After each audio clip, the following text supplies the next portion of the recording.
What's up, everybody? Welcome to 5S3 Raw TV. All right, you guys saw the things going back and forth, and it's not actually going back and forth with more plates. Actually, I'm going to call him Derek. That's his name. I know his name now. With Derek, first of all, let's fix this fucking camera angle, make that shit square. Now that we're squared up, I'm not going back and forth with him. This whole video thing kind of got out of hand a little bit. And it's not really out of hand. Like, people, I think, in general, got what I was saying.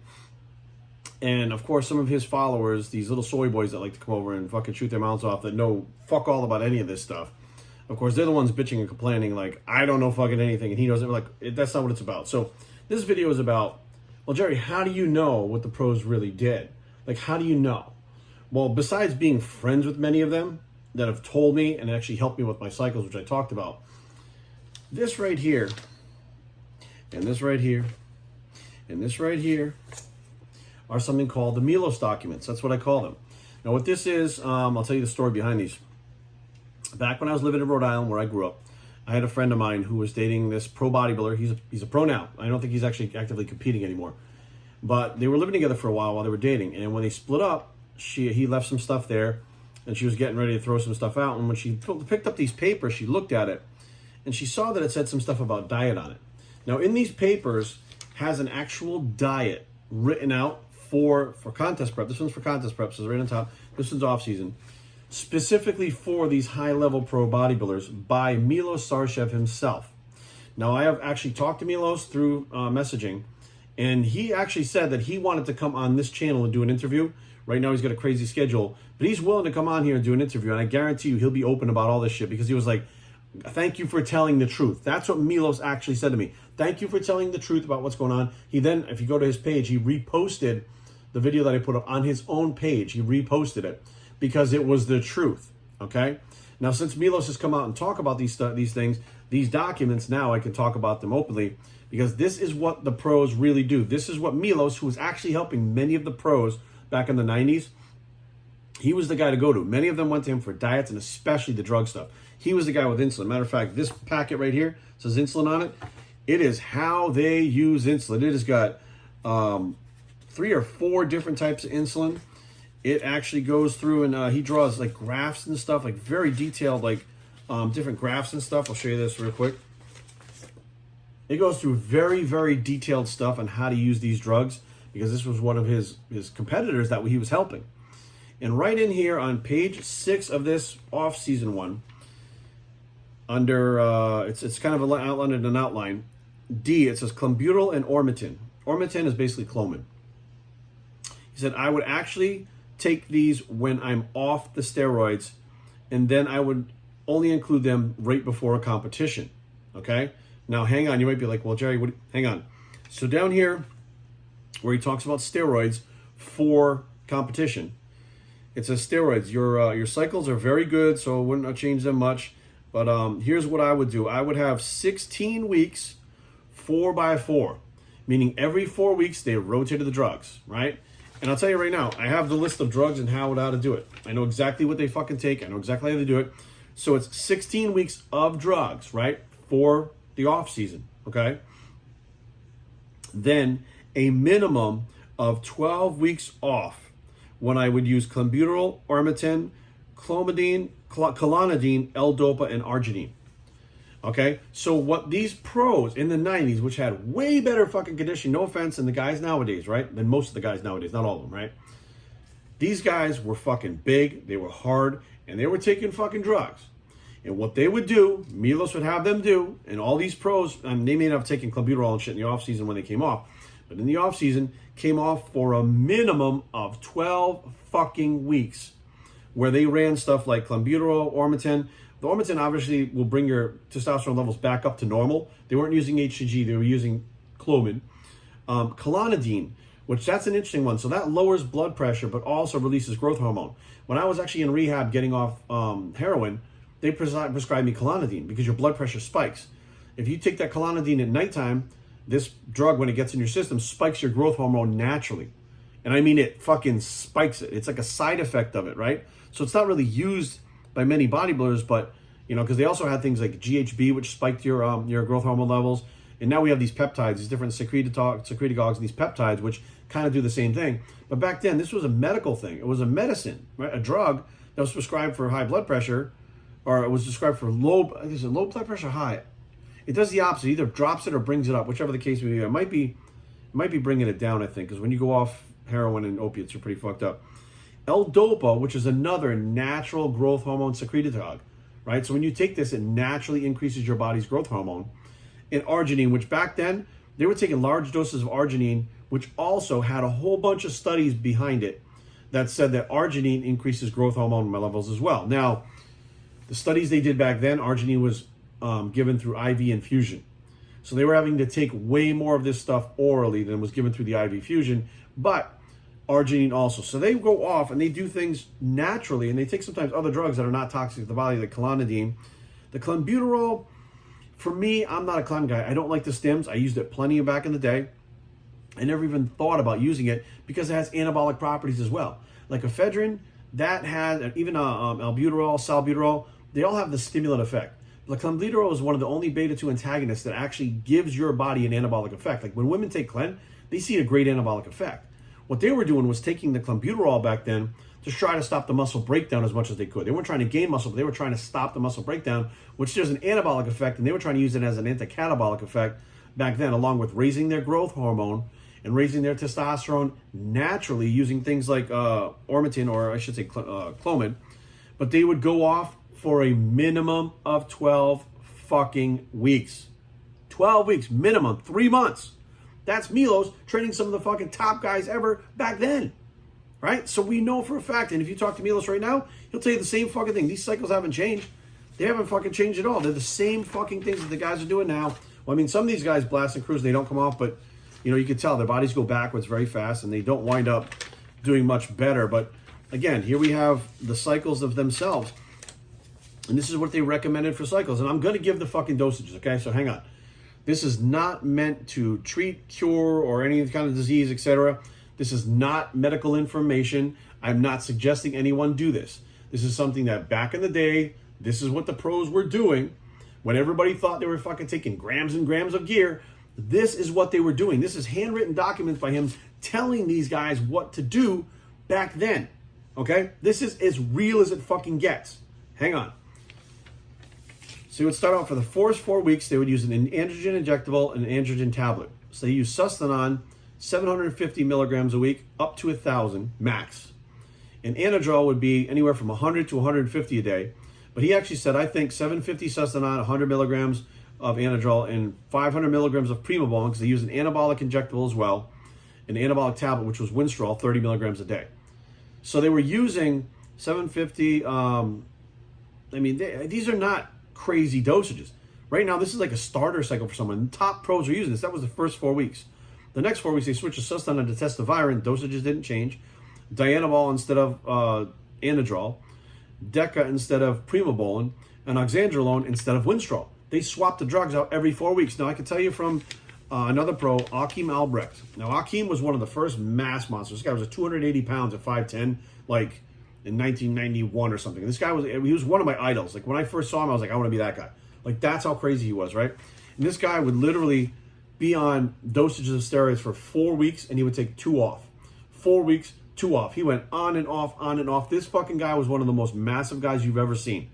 Now, was his dosages higher? I don't know. But he would go off and on all the time. These guys never blasted straight through. They just didn't do it. And of course, the physiques were better then. Right? The guys nowadays that look like fucking dog shit, no offense, but these guys are blasting year round. And they'll tell you, well, they won't tell you, but they'll tell, people that are in that they trust that what they're doing. Right? So then they would go from the Testovirin to Testovis. Testovirin is a combination of enanthate and propionate together. So they went from the Sustanon, which is a 4-testosterone blend, right, to the Testovirin, which was a propionate enanthate blend, down to the Testovis, which is a test propionate only. And they would run the propionate, right, with, again, you're looking at an androgen injectable. Anadrol, you go back to the Anadrol again. Then in the anabolic, instead of going to Primobolan or Deca, they go to Parabolan, okay? Parabolan is the human version of Trenbolone, Trenhex. These things came from France. They were made by a company called Negma. I had them before. They were fucking unbelievable. Nothing ever worked like it since. None of this Trenbolone acetate works like it. None of the enanthate works like it. It was Trenhex. That was the shit that these guys were on that made them look so good. That trend was what it was. if they can't get the Tren or the Parabolin because it was coming from France and it was kind of scarce, you couldn't get tons of it, Masteron. They would go on Masteron instead. And what they would do is like that, 2 weeks of that, they would do Alexandrolone tablets, and then they would do 2 weeks of Primobolan tablets. So it would split it, still 4 weeks, 2 Alexandrolone, 2 Primobolan, right? Then 4 weeks, this is kind of getting towards the end of the cycle. For the next 4 weeks, which is the final 4 weeks, they moved to test suspension, which was now a fast-acting water-based suspension, halotestin for the androgen tablet. They would move to Winstrol for the anabolic injectable, and they would use Primobolan tablets as the anabolic tablet. And this would be a pre-contest cycle that, you know, he says right here, sometimes things are not available, so we have to substitute things, but this is what he suggests, right? And then they go into the diet. They talk about the high protein, and for him, he was recommending for this athlete 600 grams of protein. Nowadays, there's nobody eating anywhere near that. Now, I'm not saying that the diet is what's responsible for it, because the drugs are low compared to what most people take nowadays. They're very low. But the diet was different. The diet was completely different than it is nowadays, right? And there was none of the IFOM shit. So they were eating fucking, right here, I'm going to show you a quick thing of this. He even mapped out like 2 weeks, your first meal starchy carbs, second meal starchy carbs, third meal simple carbs, fourth meal starchy, fifth meal starchy, sixth meal simple. There would be fibrous and fibrous the last couple. So he even put these carbs when you should eat them based on the insulin. So you had simple carbs at certain times, like after the workout when the insulin was used, then you go back to starchy, then you do a second workout, use the insulin again, simple carbs again right after there, and then continue like that. And you can see as they went along, they would go to like starch and then no carbs. They would be cutting out carbs towards the end of the thing when they were pulling back on the insulin. So there was so much more that goes into this that was really diet related and training related. I'd say more diet than training, because they don't really talk too much about training in this. It's really about dieting, because you should be able to train if you're a pro bodybuilder, right? It even talks about like you have to calculate your carbs to make sure that they, you know, it works with the insulin properly. He talks about, of course, the insulin, et cetera, et cetera. He talks about, I mean, all kinds of cool shit in here. But they talk about how to use T3. He talks about, I mean, all the things that they use, T3 and T4 together. Sometimes they use just T3. It depends. He even goes far enough as to talk about cardio. He talks about weeks 1 and 2, 3 times a week, 40 to 45 minutes. Weeks 3 to 4, 4 times a week, 45 minutes to 60 minutes. Weeks 5 to 8, 5 times a week, 45 minutes to 60 minutes. Weeks 9 to 12, every day 60 to 90 minutes. 1 60-minute session or 2 45-minute sessions, right? Week 13 to 16, depending on the condition, you know, it'll change based on that. Protein sources, he talks about chicken breast. So the 1st through 8th week, chicken breast, egg whites, lean steak at night with fibrous carbs. On the 9th through the 16th, it's fish, turkey, egg whites, and chicken breast. Protein powder is okay until 4 weeks out. I take whey isolate. So back then, whey isolate was the shit. That's all we pretty much had. They still took supplements. Creatine, 25 grams a day. Not this 5-gram shit. 25 grams a day, which is, I just talked about this all over social media, saying we used to load creatine at 25 grams a day. The pros were using 25 grams a day. Glutamine, 15 grams a day. BCAAs they were using, vitamin E, vitamin C. They were using zinc at night to help sleep, magnesium. He was taking flax oil, calcium in the morning. I mean, you know, colonidine, L-dopa, and arginine. This is something that they take together at night, which helps your body release growth hormones. They use GH releasing factor by ICN Pharm, semarelin acetate, which now we know it's a, you know, one of the peptides. But back then they didn't really know much about that. That was fairly new. So I mean, even talks about 16-week pre-contest cycle. They talk about growth hormone. Off-season cycle was very similar to, it's actually fucking exactly what they did for pre-contest, they did in the off-season cycle too. The steroid cycle was exactly the same, and what changed was the food in the training. And I think the inclusion of the insulin that they were using in the off-season. Profaci they also use. Profaci is another version of HCG. He said, the last 2 weeks, Profaci, I would include only the last 2 weeks and continue for 2 more weeks. I see you use Clomid. I don't take it usually, but I wouldn't tell you to change your habits. So he was telling him to get rid of the Clomid and do the Profaci, which is HCG instead. Now, This is just one person giving instructions to top pro bodybuilders that were smashing everybody in the 90s. Now, couple that information, which I've had this for about 20-something years. I had this since before I moved from Rhode Island, which I moved here 17 years ago. So it's been about 25 years that I've had this information. I've talked to countless pros that can confirm this, including Milos himself. So be aware, guys. This is not something that Milos concocted to make it seem like they were doing less. This is his actual stuff he sent to this person, the stuff he built when he was training this guy to get him to be at the top of his game in the pros. And guess what? They come off 12 weeks fucking minimum. I don't know how much more plain I can say it, how much more straightforward I can be. This is what they really do. Stop listening to people on the internet. I've heard people say, well, Dorian used this, Dorian used that. How the fuck do you know? Dorian's training partner didn't even know what he used. Right? Because fucking there are things that you take that you just don't fucking talk about. Right? Oh, so-and-so took this, so-and-so took that. As a matter of fact, I remember it was Jason Blah, as a matter of fact, when he put up a video about how, Dorian Yates did this, Dorian Yates does that. And I put up, and this is when I didn't know him back in the day, I was like, how the fuck do you know? Are you friends with him? Where'd you fucking get this from? Where's this information from? Did he tell you? Because if he didn't tell you, then it's all fucking bullshit. And we had this big thing online, and he took it down. Because I was right. 99% of the people out there talking shit online have no concept of this. I just happen to be involved in this shit long enough, and I've earned these guys respect over time because I don't fucking go out there and fuck myself up or go out there and rat them out as to what they're doing. If Milos hadn't come out publicly and talked about this stuff and thanked me for saying the truth, then I wouldn't even be talking about this because it's nobody's fucking business. But when we start talking about the Chris Bumstead thing and the more plates, more dates thing, like well, he knows, he's got fucking Google. More plates, more dates, Derek has Google. I have the actual handwritten fucking papers from the top trainer of the pros. This is before there was any gurus. There was no Honey Rambaud. There was no George Farah. There was no, well, Chris Aceto was there. But there were none of these fucking top trainers around that are working with people now. It was fucking Milos. People went to Milos, used to call him the insulin wizard. They would go to Milos to learn how to use fucking insulin. Matter of fact, I got told this awesome story by, we're not going to say the pro's name, but at the Olympia, Milos showed up. And he says, hey, he's talking to the guy. He said, oh, you got clients? You helping people? And he goes, no, I'm competing. And he goes, bro, I'm telling you right now, he looked like he had never stepped in the gym in like the last 4 months. He goes, I thought he was joking. He lied. He goes, he took out all this stuff out of his bag. And he started eating fucking applesauce and whatever the fuck else it was. He goes, and he shot a bunch of insulin right there. He goes, I watched him do it.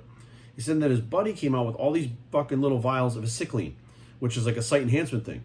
He goes, and he started fucking poking him with these fucking things. He goes, and I got up and fucking went and take a piss, do whatever I was doing. He goes, I came up back about 20 minutes later. He goes, he's standing there looking at me, and he goes, holy shit. He goes, he looks like he fucking never took any time off training. He goes, it was maybe 30 minutes tops I didn't see him for. He went on to place like 6th or 7th in the fucking Olympia. So obviously Milos knows exactly what the fuck he's doing, that so many people came to him to transform their physiques and help them with this shit. And this is what he does. You come off for a minimum of 12 fucking weeks. Use HCG, use Clomid, use these other things that help your body secrete growth hormone when you go to sleep, but you come off to give your body a fucking rest before you jump on the next thing. Period. Whether anybody likes it or not, whether anybody agrees with it or not, whether there's any science behind it, I don't give a fuck. The point was, this is what they do. And by someone out there saying something else is better, look, you can say whatever the fuck you want. These guys have been doing this. Derek hasn't been doing this. Derek doesn't do this. He doesn't compete at a high level. He has no idea what it takes to get to that level or to get healthy. He knows what he's read online or what doctors that do not deal with these guys are fucking telling him. That is not the same thing as actually being in the thick of it. And I can't fucking put it out there any more plain than this. And I figured this video had to be made because I'm like, I don't want people walking around thinking, well, Jerry's talking out of his ass. Jerry does. Why am I talking to myself third person? I do not talk out of my ass. I will throw facts at you and I will fucking make sure that, and listen, I'll defend myself to the death. Like, that's just who I am. If I feel like I'm right and I'm saying the right thing and doing the right thing, I will defend myself until I die. That's just who I am. But the bottom line is, when somebody comes out with information like this that I'm giving you now, right, you have to step back and go, not emotionally, right? Because you love Derek. He's your fucking guy. You love him. It's hard for you to go, well, maybe he doesn't really know what we thought he knew.